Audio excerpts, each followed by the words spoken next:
இந்த மாதிரி வழக்காடு மன்றம் மற்றும் ராகேஷ் சட்ட அறக்கட்டளை இணைந்து நடத்தும் 3ஆம் தேசிய குற்றவியல் விசாரணை வழக்குரை போட்டி 2026க்கு என்னை அழைத்தமைக்கு என் மனமார்ந்த நன்றிகளை கல்லூரி நிர்வாகத்திற்கும் என் இனிய நண்பர் என்ஆர் இளங்கோவிற்கும் தெரிவித்துக் கொள்கிறேன்.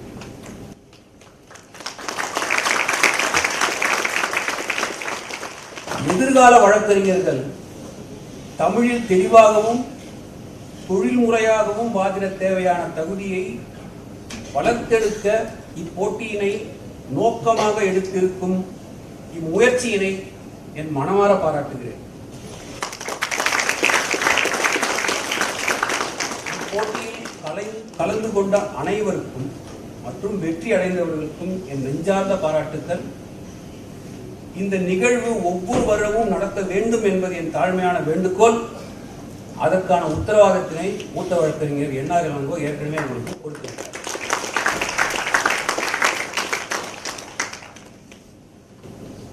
மனிதனின் ஆகச் சிறந்த கண்டுபிடிப்புகள் எது என்பதை ஒரு குழு ஆராய்ந்தது. பல நாள் முயற்சிக்கு பிறகு, பல நாள் கலந்த ஆய்வுக்கு பிறகு 4 விடயங்கள் தமிழன் 4 கண்டுபிடிப்புகள் ஆகச் சிறந்தது என்று பார்த்தாங்க. 4வது இடத்தில் இருப்பது குண்டூசி, 3வது இடத்தில் இருப்பது சக்கரம். சக்கரம் வரும் வரை மனிதன் கால்நடையாகத்தான் இருந்தான். இன்றும் சில பேர் கால்நடையாக தான் தீர்ந்து கொண்டிருக்கிறார்கள். சக்கரம் வரும் வரை மனிதன் கால்நடையாக தான் இருந்தான். 3வது ஆகச் சிறந்த கண்டுபிடிப்பு என்பது சக்கரம். 2வது மின்சாரம். முதல் ஆகச்சிறந்த கண்டுபிடிப்பு, மனிதனால் ஆகச்சிறந்த கண்டுபிடிப்பாக கருதப்பட்டது மொழி. இதை யார் கண்டுபிடித்தார்கள் என்று யாரும் ஆராய்ச்சி பண்ண வேண்டிய அவசியம் இல்லை. ஒருவர் கண்டுபிடித்த விஷயம் இல்லது. ஒரு சமூகத்தின் ஒட்டுமொத்த மாபெரும் கண்டுபிடிப்பு என்பதுதான் ஒரு மொழி. உலகெங்கும் பேசப்படும் மொழிகளின் எண்ணிக்கை 6000, கிட்டத்தட்ட 6000 மொழிகள்.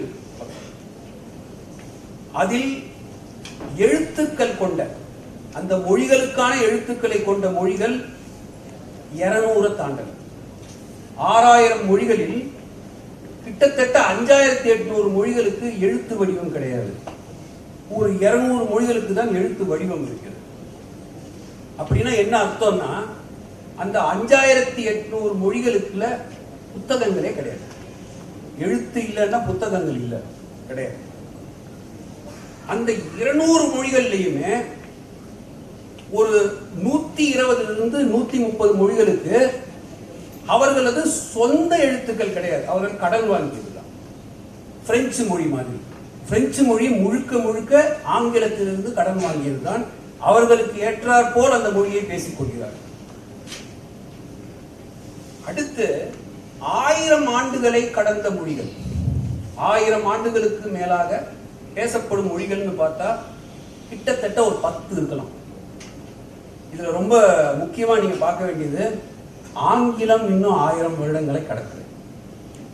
இது ஆங்கிலத்தை தான் நம்ம பேசி பெருமைப்படுத்தி சுத்திக்கிட்டு இருக்கோம். ஆங்கிலத்தை பேசி ஆங்கிலம் இன்னும் 1000 வருடங்கள் ஆகுது. அதனால ஆங்கிலம் அல்லாத ஒரு 10 மொழிகள் 1000 வருடங்களை தாண்டி இருக்கிறது. 2000 ஆண்டுகளை கடந்த மொழிகள் பார்க்க போனா மொத்தம் 6 மொழிகள் தான் 2000 வருடங்களை தாண்டிய மொழிகள். அவை கிரீக்கம், லாத்தின், ஹீப்ரு, சான்ஸ்கிரிட், சைனீஸ், அமிழ்தினும் இனிய தமிழ்.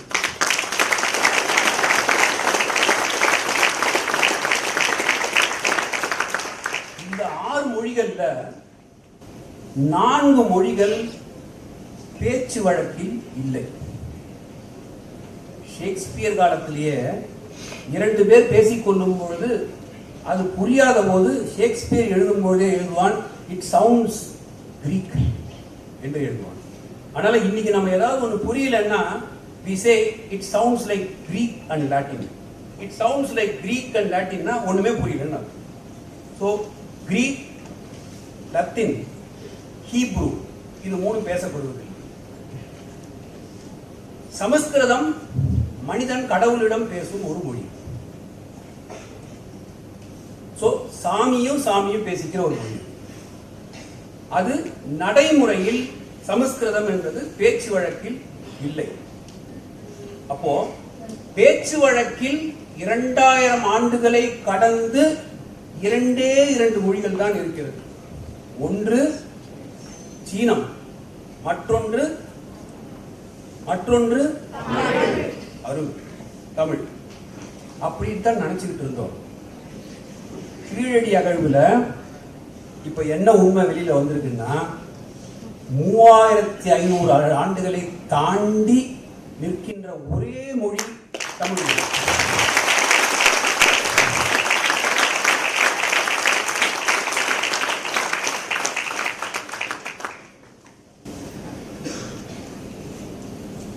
மொழியில் இலக்கணம், இங்கிலீஷ்ல கிராமர் படிச்சு, மொழியில் இலக்கணம் உரைநடையில் தான் இருக்கும். ஆனால் தமிழில் இலக்கணமே கவிதையாக இருக்கும்.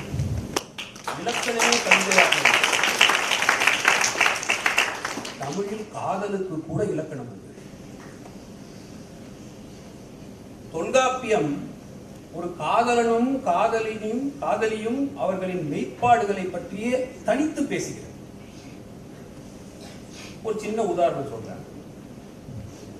ஒரு தோட்டத்திற்குள் காதலனும் காதலியும் நுழைகிறார்கள். காதலன் காதலியை முத்தமிடப் போகிறான்.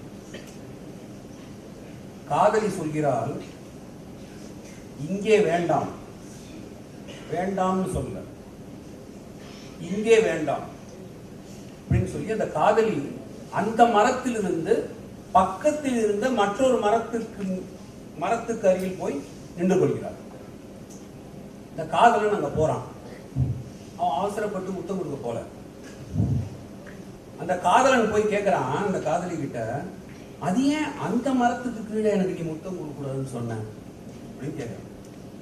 அதுக்கு அந்த காதலி சொல்றா, நான் பிறப்பதற்கு முன்பே நட்டு வைத்த புனை மரம் அது.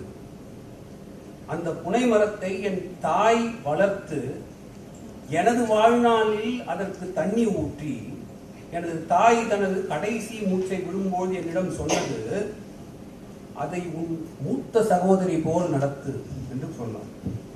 அப்போ அவ என்ன சொல்றா, அதனால் என்னுடைய சகோதரியின் முன்பு என்னை நீங்கள் முத்தமிட நான் உங்களை அனுமதிக்க முடியாது என்று கூறுகிறார். காதலுக்கு இலக்கணம் கொண்ட மொழி இந்த தமிழ் மொழி. இப்படி ஒரு மரத்தையே சகோதரியாக சுட்டிக்காட்டிய ஒரே மொழி தமிழ் மொழிதான். இன்றைக்கு பல மனிதர்கள் மரமாக திரிவதுதான் வருத்தத்துக்குரிய. மரத்தை சகோதரியாக பாவித்த அந்த உலகம் இன்று பல மனிதர்கள் மரம் போல் நிற்பதை நாம் பார்க்கிறோம்.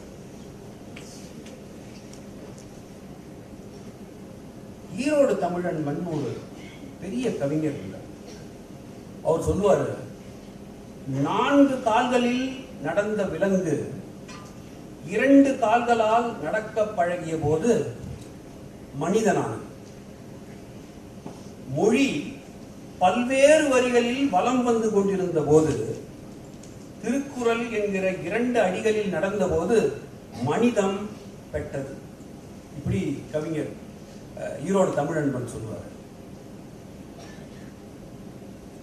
இந்த உலகத்தில் உள்ள எல்லா மூலை முடுக்குகளும் மதம், சாதி, இனம் ஆகியவற்றின் பெயரால் பதற்றம் நிறைந்த ஒரு சூழலை மனிதன் செயற்கையாக உருவாக்கி கொண்டிருக்கும் இத்தருணத்தில் நாம் முழிக்க வேண்டியது மிகவும் அவசியம், முக்கியம். திருக்குறளில் அது எந்த அரசனையும் தூக்கி பிடிக்கவில்லை, இறைவனை உயர்த்தி பிடிக்கவில்லை, எந்த மதத்துக்கும் சார்பாக நில்லாமல், எந்த சமய சாயத்தையும் தன் மீது பூசிக்கொள்ளாமல், அகில உலக மாந்தர் குலத்தின் செழுமை மிக்க பாடப்பட்ட பொதுமுறை நூல் இந்த திருக்குறள். எனக்கு மலைப்பாக இருக்கும் ஒரு விடயம் என்னவென்றால், இவ்வளவு கச்சிதமாக, நுட்பமாக, ஒவ்வொரு அறக்கூற்றையும் சொல்ல முடிந்தது என்றால் அந்த சமூகம் அடைந்திருந்த வளர்ச்சி நிலையையும் அதை எழுதிய மனிதன் சேகரித்த அனுபவங்களையும் எவ்வளவு உயர்ந்ததாக இருந்திருக்க வேண்டும் என்பதை நீங்கள் மனதில் இருத்திக் கொள்ள வேண்டும். ரொம்ப முக்கியம். தமிழ் 3500 ஆண்டுகளையும் கடந்து இருக்குன்னு இப்போ கீழடி ஆராய்ச்சியில் தெரிஞ்சிருச்சு நம்மளுக்கு. இது 2000 ஆண்டுகளுக்கு முன்பு 2000 ஆண்டுகளுக்கு முன்புன்னு சொல்றோம். 2000 ஆண்டுகளுக்கு முன்பு இருந்த ஒரு தமிழனின் வளர்ச்சியை நீங்கள் மனதில் கொள்ள வேண்டியது ரொம்ப முக்கியம். அதனால் இந்த மொழியை பேசுவதும் பாதுகாப்பதும் நம் அனைவரின் கடமை. உங்களுக்கு எவ்வளவு பேருக்கு மொழி போராட்ட வரலாறு தெரியும்? மொழி போராட்ட வரலாறுன்னு தமிழ்நாடு நடந்ததுன்னு எவ்வளவு பேருக்கு தெரியும்? கொஞ்சம் கையை தூக்குங்க. ஏன் இப்படி தூக்குறீங்க? தெரியணும்னா இப்படி தூக்கணும், இல்ல தூக்கவே கூடாது. இவ்வளவு பேருக்கு தான் தெரியும் இல்லையா? அதுக்காக தான் நான் இதை பேசுறேன். இதை பேசுறதுக்கு முக்கியமான காரணமே அதுதான். என் மகனுடன் நான் இந்த பராசக்தியின் படத்துக்கு போயிருந்தேன். பராசக்தி படம் பார்த்து முடிச்ச பிறகு என் மகனோட வெளியில வந்து அவன்கிட்ட நான் ஒரு கேள்வி கேட்டேன். ஏன்பா உனக்கு இந்த மொழி போராட்டம்னு ஒன்று நடந்தது தமிழ்நாட்டில் தெரியுமான்னு கேட்டேன். எனக்கு தெரியாது அப்படின்னு சொன்னான். ரொம்ப அவமானப்பட்டேன். ரொம்ப என் கடமையில் இருந்து தவறியவனாக என்னை கருதி கொண்டேன். அந்த மொழி போராட்ட வரலாறு நாம் அனைவருக்கும் கட்டாயமாக தெரிய வேண்டும். ரொம்ப முக்கியம். ஏன் இந்த தருணத்தில் தெரியணும்ன்றதை நான் சொல்றேன். எங்களின் பள்ளி பருவத்தின் போது, அது ஜஸ்டிஸ் பாரதிதாசனா இருக்கலாம், இளங்கோவா இருக்கலாம், எங்களுடைய பள்ளி பருவத்தில் அந்த போராட்டத்தின் அதிர்வுகள் இன்னும் இருந்தது. பள்ளிகளில் செகண்ட் லாங்குவேஜ் தமிழ் அப்படின்றது இயல்பு. எங்களுக்கு தமிழ் எடுத்த தமிழ் ஆசிரியர்கள் அந்த எங்க பாட புத்தகத்திலையும் பள்ளிகளில் மற்றும் தமிழ் இல்ல. திரைப்படங்களில் கூட தமிழ் வசனங்கள் தெரிக்கும். திரைப்படங்கள் அதில் கூட தெரிக்கும். இந்த திரைப்படத்தில் தான் குறுந்தகையினுடைய ஒரு பாடலையே நான் கற்றுக்கொண்டேன். பொங்குதேர் வாழ்க்கை, அஞ்சிரை தும்பி, காமம் செப்பாது கண்டது மொழிமோ, பயிலியது கெழிய நட்பின் மயிலியல் செறியை திவை கூந்தலின் நரியவும் உளவோ நீ அறியும் பூவே அப்படின்றத நாங்க பாட புத்தகத்துல கற்றுக்கல, சினிமா பார்த்தது. அதற்கான ஒரு சந்தர்ப்பம் இருந்த ஒரு காலகட்டம் அது. தமிழ் திரைப்படங்களால், தமிழ் திரை பாடல்களில் நாங்கள் இலக்கணம் கற்றுக்கொண்டோம். கப்பலோட்டிய தமிழ் என்ற ஒரு படத்தில் அன்று ஊமை பெண் அல்லோன்னு ஒரு பாட்டு இருக்கும். அந்த பாட்டுல ஆனால இருந்து ஆனா ஆவண்ணா ஆ அப்படின்னு கடைசி வரைக்கும் இருந்துட்டு கசட தப்பற வல்லினம் ஞானமன மெல்லினம் எரள வழல இடையினம் அப்படின்றதெல்லாம் தமிழ் பாட புத்தகத்தை தவிர திரைப்பாடல்கள்ல இருந்த ஒரு காலகட்டத்தில் நாங்க எல்லாரும் வாழ்ந்தோம். அது மாத்திரம் இல்ல, சித்தாந்தங்களை அறிந்து கொள்ள தமிழ் பாடல்கள் உங்களுக்கு உதவிச்சு. மனிதா மனிதா இனி உன் விழிகள் சிவந்தார் உலகம் விடியும், விழியில் வழியும் உதிரம் முழுதும் இனி உன் சரிதம் எழுதும், அசையும் கொடிகள் உயரும் உயரும் நிலவின் முதுகை உரசும் என்ற கம்யூனிச சித்தாந்தத்தை எல்லாம் நாங்கள் திரைப்படம் வழியாக கற்றுக்கொண்ட காலகட்டம் அது. ஆனால் காலங்கள் மாறின, காட்சிகள் மாறின, மதிப்பெண்கள் எடுப்பது முக்கியம் என்று ஒரு காலகட்டம் வந்தபோது தமிழ் படித்துக் கொண்டிருந்தவர்கள் எல்லாம் ஹிந்திக்கும் பிரெஞ்சுக்கும் சான்ஸ்கிரிட்டுக்கும் பூந்தாங்க. அது எவ்வளவு பெரிய தப்புன்றது இன்னைக்கு தெரியும். மொழியில முக்கியம் மதிப்பெண் எடுக்கிறது இல்ல, மொழி மூச்சுன்னு தெரியறது ரொம்ப முக்கியம். நம்மளுடைய உயிர்னு தெரியறது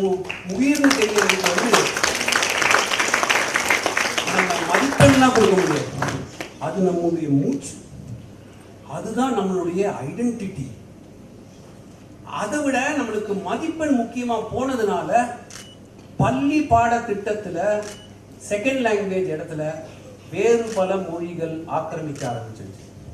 அதனால மாணவர்கள் தமிழ்ல அவங்களுடைய எக்ஸ்போஷர் அது அப்படியே கொஞ்சம் கொஞ்சமா குறைய ஆரம்பிச்சு இன்னைக்கு இந்த நிலைமையில வந்து நிற்கிறோம். இதனால் தமிழ் எல்லாவற்றிலும் ஒரு அடி பின் எடுத்து வைக்கும். இதுதான் நமது அடுத்த வேள்வி நடத்த வேண்டிய முக்கியமான ஒரு காலகட்டம். ஒரு வேள்வி நடத்தியே தீர வேண்டும். 3500 ஆண்டுகளை கடந்த ஒரு மொழியினை பற்றி பெருமை கொள்ளாது தமிழ்நாட்டில் நாம் வாழ்வது தமிழுக்கு இழுக்கு.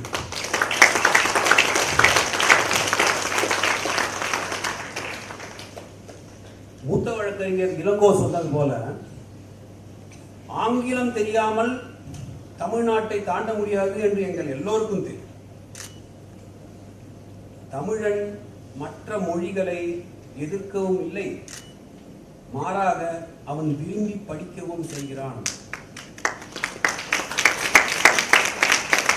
என் மொழியின் தொன்மையின் காரணமாக, எனக்கு இருக்கும் என் மொழி செருக்கின் காரணமாக மற்றவர்கள் ஒரு மொழியை என் மீது திணித்தால் அதை நான் என்றுமே ஏற்க மாட்டேன்.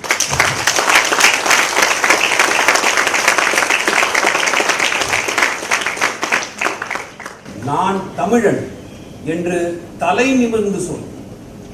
மொழிக்கு ஒரு இழுக்கு வரும்போது உன் குரல் உயர வேண்டும். எந்த கட்டத்திலும் இந்த மொழியின் அருமையை தூக்கி பிடிப்பது நமது கடமை. அதை என்றும் மறவாதீர்கள் என்று சொல்லி இந்த வாய்ப்புக்கு நன்றி கூறி